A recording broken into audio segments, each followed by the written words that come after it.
একটা রেজিমকে চিনতে হইলে সেই রেজিম কারা চালাইতেছে, কে কে ক্ষমতার ড্রাইভিং সিটে আছে, কে কোন জায়গায় বসেছে সেটা দেখা লাগবে। তাইলে বুঝবেন যে এই রেজিম আসলে কে, সে কার প্রতিচ্ছবি, আর সে কি ডেলিভার করবে। একটা সরকারের প্রকৃতি বোঝার জন্য তার ঘোষিত নীতি না, বরং তার নিয়োগ কাঠামোটা, অ্যাপয়েন্টমেন্ট স্ট্রাকচারটা বিশ্লেষণ করা প্রয়োজন। রাষ্ট্রের গুরুত্বপূর্ণ পদগুলোতে কোন ধরনের ব্যক্তি, কোন ধরনের নেটওয়ার্ক বসানো হইতেছে সেটা নির্ধারণ করে দেয় ক্ষমতার প্রকৃত ধারক কারা, এবং সেই সরকার কি ধরনের নীতি এবং আচরণ প্রদর্শন করবে। ইংরেজিতে একটা কথা আছে, ইংরেজি যেহেতু কইছে তাহলে ঠিকই কইছে, তাই না? পার্সোনেল ইজ পলিসি, অর্থাৎ কে কোথায় বসতেছে সেটাই বলে দেয় কোন ধরনের রাষ্ট্র চলবে। এটাতে বলা হয় কম্পোজিশন অফ পাওয়ার, মানে ক্ষমতার গঠন।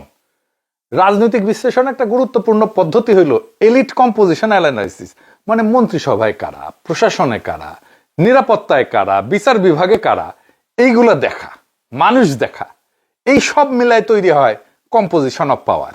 তা একটা রেজিমকে বিশ্লেষণ করতে হইলে তার ঘোষিত আদর্শ থেকে সরে এসে বাস্তব ক্ষমতার বিন্যাসকে দেখতে হয়। তাহলে বিএনপি কোন কম্পোজিশনে সরকারটা গঠন করছে, তাহলে বিএনপির এই কম্পোজিশন অফ পাওয়ার আমাদের অ্যানালাইসিস করতে হবে। আমি ডাক্তার খলিলের অ্যাপয়েন্টমেন্ট নিয়ে অ্যানালাইসিস করছি, এবং সেইখানে আমরা দেখতে পাচ্ছি যে কিভাবে বাংলাদেশের ফরেন পলিসি আমেরিকার সাথে বরাবর হয়েছে। আজকের একটা গুরুত্বপূর্ণ অ্যাপয়েন্টমেন্ট অ্যানালাইসিস করব, খুবই গুরুত্বপূর্ণ। তাইলে বুঝবেন যে আমি যে হাইপোথিসিস দিছিলাম সেটা হইতেছে যে হাসিনা আমলে ইন্ডিয়া ছিল ড্রাইভিং সিটে, ঠেকা দিয়েছিল আমেরিকা, আর তারেক রেজিমে ড্রাইভিং সিটে আমেরিকা, ঠেকা দিয়ে আছে ইন্ডিয়া। আসেন এটা দেখি। আজকে আমরা অ্যানালাইসিস করব মেজর হাফিজ রেনিয়া। তিনি কেন স্পিকার হইলেন, কেন মেজর হাফিজ কে হইলেন। এইটার আগে আমরা জানি নি মেজর হাফিজ কে। আচ্ছা, তার আগে একটু বলে নিই যে মেজর হাফিজ 2024-এ হাসিনা পলানোর পরে প্রকাশ্যে আমার নাম নিয়ে কইছিলেন যে আমার উপদেশটা যেন বানানো হয়, আরো অনেকের নাম বলছিলেন আর কি। তো ওইখানে যে উনি যাদের নাম বলছিলেন, বোঝা যায় যে তাদের সম্পর্কে ওনার উচ্চ ধারণা আছে। ওনাকে ধন্যবাদ। তো শুনেন আগে কি বলছিলেন।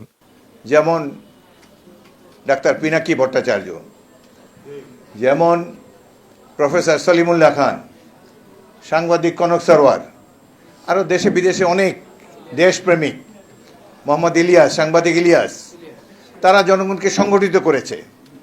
তারা পরিবার পরিজন সহ নিগৃহীত হয়েছে এদের হাতে। এই ধরনের ব্যক্তিরা যারা বিপ্লবকে সংগঠিত করার জন্য, জনগণকে সুসংগঠিত করার জন্য ভূমিকা রেখেছেন, এই ধরনের ব্যক্তিদের নিয়ে গঠিত হলে আমরা আরো আশ্বস্ত হতাম। শুনেছেন, আল্লাহ বাঁচাইছে, প্রফেসর ইউনূসের উপদেষ্টারা নাই হয়ে গেছেন, দেখছেন না, জনপরিষদ থেকে। বিশেষ করে একটা প্রশ্নবিদ্ধ নির্বাচনের পুরা দায় প্রফেসর ইউনূসের সরকারের সবাইরে চিরকাল বহন করতে হবে। নিজেরাও বুঝে না রাজনীতি, কারোর কথা শুনেও নাই। যাই হোক, পুরানা ফেদলা আর না পারি, উনারা বাংলাদেশের রাজনীতিতে আর কোনো ভূমিকা রাখতে পারবেন না, যদি না কোনো দলে জয়েন করেন। কোনো দলে জয়েন করলেও খুব একটা ভালো গুরুত্ব পাইবেন বলে আমার মনে হয় না। ইন্ডিপেন্ডেন্ট ভয়েস হিসেবে ওনাদের আখেরি বিদায় হয়ে গেছে। কেউ যদি মনে রাখে বা স্মরণ করে, তাহলে তাদের সীমাহীন অপদার্থতার জন্য আর বিপ্লবটাকে বেহাত করার জন্য তাদেরকে স্মরণ করবে আর গালাইবে সারাক্ষণ। যাই হোক, হাফিজ ভাইয়ের কথা অনুসারে উপদেষ্টা হইলে আজ আমারও অন্তরালে চলে যেতে হইতো। তাই বললাম, আল্লাহ বাঁচাইছে আর কি। মেজর হাফিজ সেদিন এত মমতা নিয়ে, স্নেহ নিয়ে কথা বলছিলেন আমার নাম নিয়ে, তারপরে উনারে নিয়ে এই এপিসোড করতে যে নিজের সাথে যুদ্ধ করতে হয়েছে। কিন্তু আমি আমার দর্শকের কাছে যে দায় সেটাকে তো উপেক্ষা করতে পারি না। হাফিজ ভাই আমারে ক্ষমা করবেন, আপনি একজন অতি সজ্জন রাজনীতিবিদ, একজন ফাইনেস্ট সমরবিদ এবং সামরিক কমান্ডার। আমার ডিপ রেসপেক্ট আছে ব্যক্তিগতভাবে আপনার প্রতি। কিন্তু আজকে আমি যে প্রশ্নগুলো তুলব, সেই প্রশ্নগুলোর উত্তর জানা জাতির জন্য অত্যন্ত জরুরি। এবং আমার মনে একটা গভীর শঙ্কা কাজ করতেছে আপনার নিয়ে, বিশেষ করে আপনার এই অ্যাপয়েন্টমেন্টটা হওয়ার পরে। সেই শঙ্কা দেশবাসীকে জানানো আমার দায়িত্ব এবং কর্তব্য। কারণ হাফিজ ভাই, আপনি বাংলাদেশের রাজনৈতিক এবং সামরিক ইতিহাসের একজন অন্যতম প্রধান চরিত্র, ইংরেজিতে বলা যায় লিভিং এনিগমা। সেই কারণে আপনাকে কেন স্পিকার বানানো হইল, এই নিয়োগ কি বার্তা দেয়, সেটা আমাদের অবশ্যই পর্যালোচনা করতে হবে। আসেন প্রথমে দেখি মেজর হাফিজ আসলে কে, এবং তার জীবনে তিনি কি কি অর্জন করছেন এবং কি কি করছেন। আসেন সেটা আমরা একটু দেখি। মেজর হাফিজ পাকিস্তান আর্মিতে কমিশন পান। কাকুলে ওনার ট্রেনিং হয়। ওনার ট্রেনার ছিলেন স্বয়ং জিয়াউর রহমান। 1971 বাংলাদেশের স্বাধীনতার জন্য যুদ্ধ করেন, পরে বাংলাদেশ সেনাবাহিনীতে যোগ দেন। তিনি জিয়াউর রহমানের পিএস ছিলেন। মেজর হাফিজের ভাষ্যমতে জিয়া 1974 ওনার বার্ষিক গোপনীয় প্রতিবেদন, যেটাকে ইংরেজিতে বলে এসিআর, সেখানে মেজর হাফিজকে সেনাবাহিনীর সর্বোচ্চ দায়িত্ব পালনের উপযোগী করে গড়ে তোলার কথা লিখছিলেন জেনারেল জিয়া। এরপরে উনি আর একটা খুব গুরুত্বপূর্ণ সামরিক কুতে যুক্ত ছিলেন। 3রা নভেম্বর খালেদ মোশাররফ যে কু করে, সেই খালেদ মোশাররফ ছিল 46 ব্রিগেডের ব্রিগেড কমান্ডার। সেই ব্রিগেডের ব্রিগেড মেজর ছিলেন এই মেজর হাফিজ। সেই কু মানে খালেদ মোশাররফের সেই কুয়ের পরিকল্পনা এবং কার্যকর করার বিশেষ কেন্দ্রীয় ভূমিকা ছিল এই মেজর হাফিজের। এই কুতে জেনারেল জিয়াকে সেনাপ্রধানের পদ থেকে অপসারণ করা হয় এবং বন্দী করা হয় পরিবার সহ। মেজর হাফিজ এই কুয়ের প্রধান সমন্বয়কারী ছিলেন। ব্রিগেড মেজর আসলে কি, এটা জানা থাকলে আপনি বুঝবেন মেজর হাফিজের এই কুতে কি ভূমিকা ছিল। আসেন দেখি ব্রিগেড মেজরটা কি। ব্রিগেড মেজর আসলে ব্রিগেড কমান্ডারের ডানহাত টাইপের স্টাফ অফিসার। তিনি নিজে ইউনিট কমান্ড করেন না, সেটা ঠিক, কিন্তু পুরো ব্রিগেডের কাজ চলার পেছনের মূল সমন্বয়কারী হইতেছে ব্রিগেড মেজর। ব্রিগেড কমান্ডার সিদ্ধান্ত নেন, আর ব্রিগেড মেজর সেই সিদ্ধান্তকে বাস্তবায়নের ব্যবস্থা করে। তার মানে ব্রিগেড কমান্ডার যদি মন্ত্রী হয়, তাহলে ব্রিগেড মেজর হইতেছে সচিব। বুঝিছাও? তার মূল দায়িত্বগুলো হইল অপারেশন প্ল্যানিং, মানে ব্রিগেড কোথায় যাবে, কিভাবে মোতায়েন হবে, যুদ্ধ বা অপারেশনের পরিকল্পনা তৈরি করা, বিভিন্ন ব্যাটালিয়নের ভূমিকা ঠিক করা, এইটা ব্রিগেড মেজরের কাজ।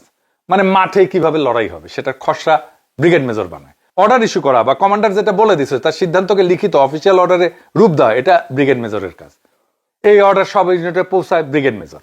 কমান্ডারের কথা ব্রিগেড মেজরের মাধ্যমে ফর্মাল অর্ডার হিসাবে রূপ পায়। এরপরে কোঅর্ডিনেশন, মানে ব্রিগেডের অধীনে থাকা সব ব্যাটালিয়নের সাথে যোগাযোগ রাখা, কে কোথায় আছে, কি করতেছে, সব আপডেট রাখা, এটা ব্রিগেড মেজরের কাজ। সিচুয়েশন মনিটরিং, যুদ্ধক্ষেত্র বা অপারেশনের অবস্থা ট্র্যাক করা, রিপোর্ট সংগ্রহ করে কমান্ডারকে জানানো, এটা ব্রিগেড মেজরের কাজ। ডিসিপ্লিন এবং রুটিন স্টাফ ওয়ার্ক, ব্রিগেডের আভ্যন্তরীণ শৃঙ্খলা, ডেইলি মিলিটারি কাজ, ডিউটি, রোস্টার, মুভমেন্ট, এই সব কিছুই ব্রিগেড মেজর করে। তাহলে এই 3রা নভেম্বরে খালেদ মোশাররফের কুয়ের বিষয়টা পুরাটা অপারেশনের কাজ, মাঠের কাজ করছে মেজর হাফিজ। এই কুয়ের বিষয়টা খুবই গুরুত্বপূর্ণ, কারণ 1975-এ সোহরাওয়ার্দীর বডিগার্ড জয় বাংলা হওয়ার পরে আওয়ামী এবং ভারতপন্থীদের একটা কাউন্টার কু ছিল খালেদ মোশাররফের এই কু। অনেকে অনেক কথা বলার চেষ্টা করে যে খালেদ মোশাররফ ভারতপন্থী না, খালেদ মোশাররফ অ্যান্টি আওয়ামী লীগ ইত্যাদি ইত্যাদি মেলা কিছু হ্যান ত্যান। কিন্তু আমি আজকে এইটা মেজর হাফিজের বই থেকে দেখাই দেবো, এই কু ছিল বাকশালকে ফিরে আনার কু। উনি একটা বই লিখছেন, সেটার নাম হইতেছে সৈনিক জীবন, গৌরবের 71, রক্তাক্ত 75। হ্যাঁ, এটা কে ছাপিছে জানেন? হ্যাঁ, কে ছাপিছে জানেন? তাহলে সব বরাবর হয়ে যাবে, বুঝে যাবেন আর কি। বুঝি চাও? ছাপিছে ফুন্দের আলো, দেখি চাও, দেখে দেন এডিটর সাহেব। এই বইটাই সেই কুয়ের বিস্তারিত তিনি লিখেছেন। কেন খালেদ মোশাররফের নভেম্বরের এই কুটা আওয়ামী লীগকে ফিরে আনার কু ছিল। মেজর হাফিজ 1975-এর আগস্টের সোহরাওয়ার্দীর বডিগার্ডের জয় বাংলা হয়ে যাওয়ার ঘটনাকে বলতেছেন অসাংবিধানিক প্রক্রিয়ায় প্রেসিডেন্টকে হত্যা করা। 1975-এর বিপ্লবীদেরকে উনি বলতেছেন খুনি।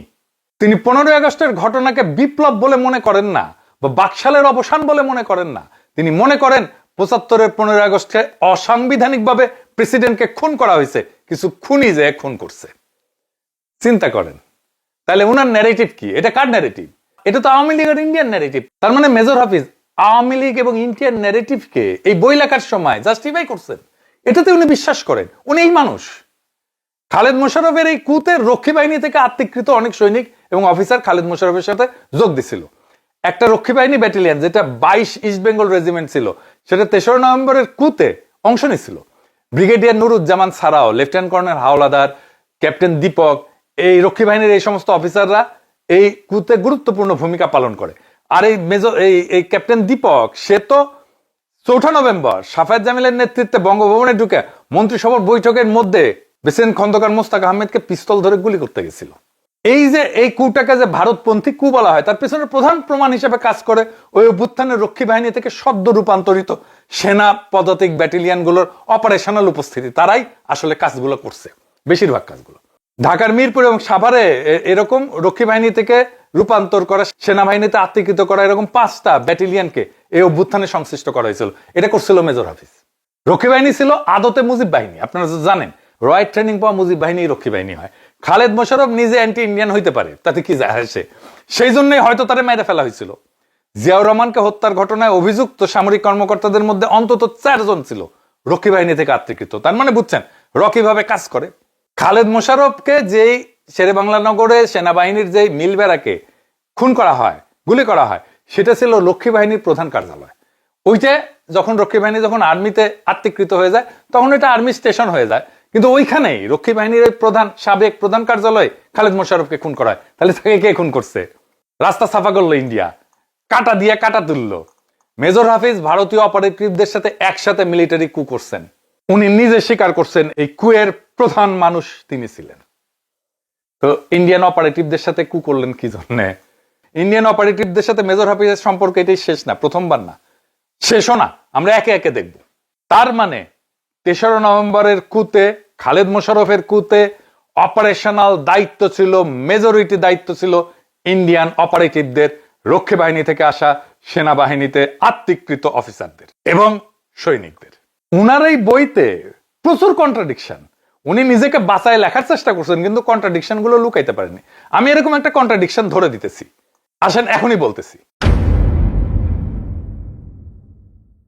মেজর হাফিজ বলতেছেন যে 3রা নভেম্বরের কু হয়েছিল সামরিক বাহিনীতে চেইন অফ কমান্ড প্রতিষ্ঠার জন্য।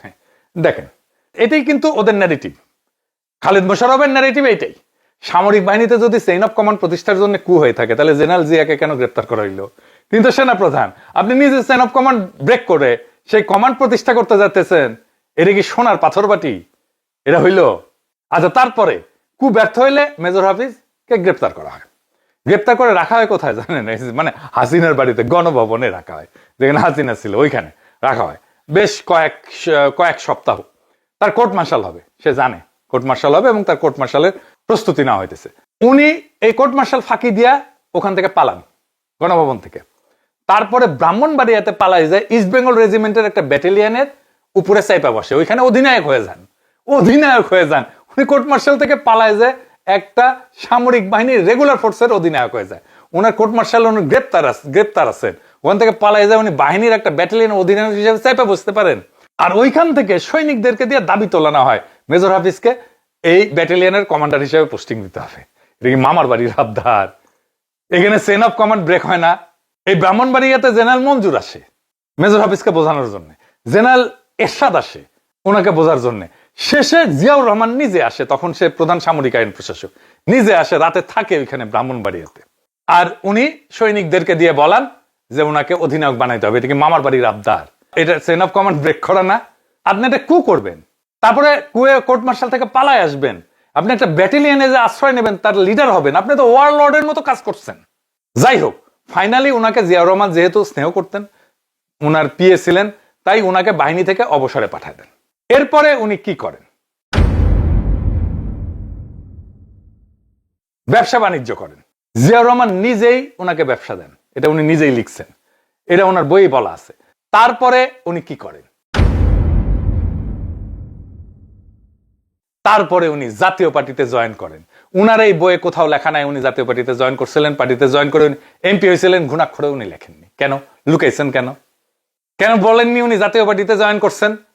আমরা সবাই জানি জাতীয় পার্টি কি, এরশাদ কি। আমরা জানি যে বাংলাদেশে যে কয়েকটা রাজনৈতিক দল ভারতীয় স্বার্থ দেখে, তার মধ্যে 1 নম্বর আওয়ামী লীগ, 2 নম্বর জাতীয় পার্টি। মেজর হাফিজের সাথে ভারতের সম্পর্কটা বুঝতে পারছেন? এখানেই শেষ না, আরো আছে।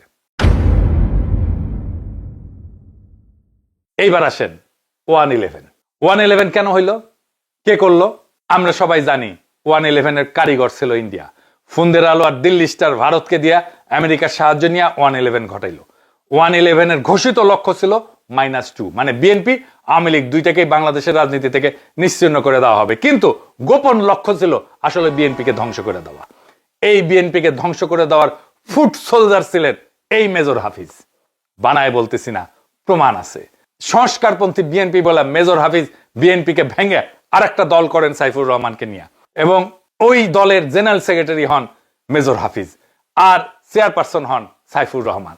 খন্দকার দেলোয়ার হোসেনকে বহিষ্কার করে হুমকি দিয়ে বিএনপির দখল নেওয়ার চেষ্টা করেন সাইফুর রহমান এবং মেজর হাফিজ, এমনকি মৃত্যুর হুমকি দেওয়া হয়। এই দলে ছিল জেনারেল মাহবুব, মির্জা ফখরুলের বনজামাই। মধ্যরাতের ওই বিএনপির কমিটিকে তৃণমূলের নেতাকর্মীরা মাইনা নেয় না। এই জন্যই জিয়ার মাজারে মির্জা ফখরুলের বনজামাই জেনারেল মাহবুবকে জুতা পেটা করে বিএনপির কর্মীরা, জামা কাপড় ছিঁড়ে ফেলে। অবাক কাণ্ড। নির্বাচন কমিশন এই সাইফুর রহমান মেজর হাফিজের বিএনপিকে বিএনপি হিসেবে স্বীকৃতি দেয়, চিঠি দেয় আলাপ করার জন্য।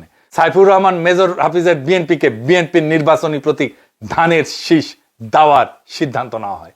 একই সময় লুৎফুজ্জামান বাবুরকে 17 বছরের জেল দেওয়া হয়। সেই সময় খন্দকার দেলোয়ার হোসেন বেগম খালেদা জিয়ার পক্ষে দৃঢ়ভাবে না দাঁড়ালে বিএনপি ধ্বংস হয়ে যায়। খন্দকার দেলোয়ার হোসেন বলছিলেন, চেয়ারপারসনের দেওয়া দায়িত্ব জীবন দিয়ে হলেও পালন করব। মারাত্মক অসুস্থ তিনি, বারডেম হাসপাতালে উনি ভর্তি। ওইখান থেকে ভগ্ন শরীর নিয়ে দৃঢ়ভাবে বিএনপিকে রক্ষা করছিলেন খন্দকার দেলোয়ার হোসেন, উনাকে স্যালুট। আর একই সাথে একই দিনে সাইফুর রহমান বলছেন, একজন লোকের জন্য দল একটা থাকতে পারে না। আওয়ামী লীগ উল্লাস শুরু হয়। আওয়ামী লীগের সাধারণ সম্পাদক জিল্লুর রহমান বলে, আওয়ামী লীগে মধ্যরাতের কু হওয়ার কোনো সম্ভাবনা নাই, মানে বিএনপি ধ্বংস হওয়া শেষ, ওনারা কনফার্ম হয়ে গেছেন। মেজর হাফিজ খালেদা জিয়ার সাথেও বিশ্বাসঘাতকতা করছেন। একদিকে বিএনপি ভেঙে ফেলার চেষ্টা করা হচ্ছে, অন্যদিকে ওই পত্রিকাতে দেখেন মইনুল আহমেদ বোস্টনে যায় সজীব ওয়াদের জয় 5,500-এর সাথে মিটিং করতেছে। একই সময় পত্রিকার নিউজ দেখেছেন, একই সাথে কতগুলো ঘটনা, কিভাবে বিএনপিকে ধ্বংস করে আওয়ামী লীগকে নিয়ে আসার সমস্ত প্ল্যান পাক্কা। এই মেজর হাফিজকে স্পিকার বানানো হলো এমন একটা পদে যেটা আদতে রাষ্ট্রপতি পদের পরেই। রাষ্ট্রপতির পদ শূন্য হইলে স্পিকার অস্থায়ীভাবে রাষ্ট্রপতির দায়িত্ব পালন করেন, এটাই সাংবিধানিক নিয়ম। স্পিকার পদটা শুধু প্রোটোকল না, এটা একটা সাংবিধানিক ব্যাকআপ পজিশন। তাই এই নিয়োগটা কেবল সম্মান সূচক না, বরং ভবিষ্যৎ ক্ষমতা সম্ভাব্য পুনর্বিন্যাসের ইঙ্গিত বহন করে। আর উনাকে কেন, এবার বোঝা গেছে উনাকে কেন। আগে যা যা লাভ করলাম সেই জন্যই উনি কারণ উনি বিএনপির কি কেউ না, উনি বিএনপির কেউ না, উনি খালেদ মোশাররফের একজন অ্যাসোসিয়েট। উনি 3রা নভেম্বরের কুয়ের একজন কুশীলব, উনি বিএনপি ভাঙার একজন কুশীলব, উনি একজন আপাদ মস্তক মুজিব প্রেমী। উনাকে কোন ভবিষ্যৎ কাজের জন্য ব্যাকআপ রাখা হলো? খেয়াল করলে দেখবেন, জোকার হামিদ থেকে শুরু করে মুজিব বাহিনী থেকে আসা লোকদের প্রেসিডেন্ট বানানো হয়। বিএনপি রেজিম পারলে ফজা পাগলাকে প্রেসিডেন্ট বানাইতো, যেহেতু পারে নাই বিকল্প মেজর হাফিজ। মুক্তিযোদ্ধা করে চিল্লাইতেছে। এবার বুঝেছেন তো আসল সিস্টেম কোথায় মিলে। এবার একটা রাষ্ট্রকে বুঝতে হইলে তার ভাষণ না, তার নিয়োগ দেখতে হয়, কারা কোথায় বসছে, এটাই বলে দেয় রাষ্ট্র কার হাতে। মেজর হাফিজকে স্পিকার বানানো কোনো বিচ্ছিন্ন সিদ্ধান্ত না, এটা একটা স্পষ্ট রাজনৈতিক বার্তা। বাংলাদেশে ভারতীয় স্বার্থের প্রশ্নে যারা আগে কাজ করছে বা সেই পরিসরের সাথে যুক্ত ছিল, তাদেরকে এখন স্ট্র্যাটেজিক পজিশনে, কৌশলগত পজিশনে বসানো হইতেছে। এখানে ব্যক্তি গুরুত্বপূর্ণ না, প্যাটার্ন গুরুত্বপূর্ণ। এই প্যাটার্ন যদি ধারাবাহিক হয়, তাহলে বুঝতে হবে রাষ্ট্র কোন দিকে যাইতেছে এবং ভবিষ্যতে কি ধরনের সিদ্ধান্ত আমরা দেখতে পারি। কারণ শেষ পর্যন্ত কে কোথায় বসতেছে, এই একটা প্রশ্নের ভেতরে লুকায় থাকে রাষ্ট্রের আসল চরিত্র কি। বাংলাদেশের পরে দেখবেন খুবই কৌশলে একের পর এক ভারতীয় স্বার্থের পুনর্দখল। তারেক রহমানের অবর্তমানে অস্থায়ী প্রধানমন্ত্রী শিলং সালাউদ্দিন হবে, মির্জা ফখরুল না। কিন্তু সিগন্যাল ধরতে পারতেছেন হাসিনাকে ফিরানোর দরকার আছে ইন্ডিয়ার। আজকে মেজর হাফিজের বরাতে যে ইঙ্গিত দিলাম, সেই ইঙ্গিতের সাথে মিলাই দেখবেন কে কিভাবে এই রেজিমে ক্ষমতাবান হইতেছে। সামনে আর এক লড়াই ছাড়া বাংলাদেশ আবার আগের সেই দাসত্ব বরণ করবে। আমরা তরুণ বয়সে সলিল চৌধুরীর একটা গান শুনতাম, ও আলোর পথযাত্রী এ যে রাত্রি এখানে থেমো না, পথ চলা থামায়েন না ভাই বোনেরা, রাত এখনো পোহায়নি, অমানিসা কাটেনি, অমানিসা আরো গভীর ভাবে জেকে বসতেছে। এই লড়াইয়ে বিজয়ের জন্য লাগবে ইস্পাত দৃঢ় ঐক্য। সবাই সেই লড়াইয়ের কাফেলায় দাঁড়ান, বাংলাদেশকে আবার আজাদির মোহনায় নিয়ে যেতে হবে। ইনকিলাব জিন্দাবাদ।